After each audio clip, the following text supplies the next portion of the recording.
तर मंडळी, तुम्हालाही रोज रोज एकाच चवीच्या त्याच भाज्या खाऊन तुमच्याही जिभेची चव गेली आहे का? तर ही रेसिपी आहे खास तुमच्यासाठी. तर काय करायचं माहित आहे का? भरपूर शेवग्याच्या शेंगा घ्यायच्या, स्वच्छ धुवून चिरून घ्यायच्या. मीडियम साईजचे 2 कांदे मोठे मोठे चिरून घ्यायचे. 2 चमचे धणे भाजून घ्यायचे.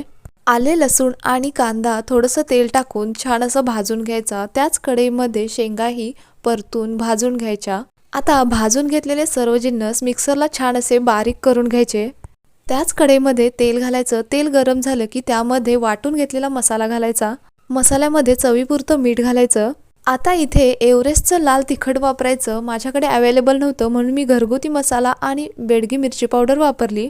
मसाल्याला चांगलं तेल सुटेपर्यंत परतून घ्यायचं. मग त्यामध्ये घालायच्या भाजून घेतलेल्या शेवग्याच्या शेंगा.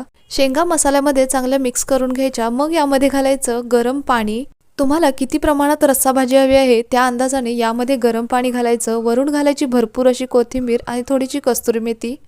आता याच्यावरती झाकण ठेवून 10 मिनिटे लो फ्लेमवरती शिजवून घ्यायचं. आणि बघू शकताय काय मस्त अशी दाटसर शेवग्याची भाजी बनवून तयार झाली. भात, भाकरी, चपाती कशासोबत ही भाजीचा आस्वाद घ्या.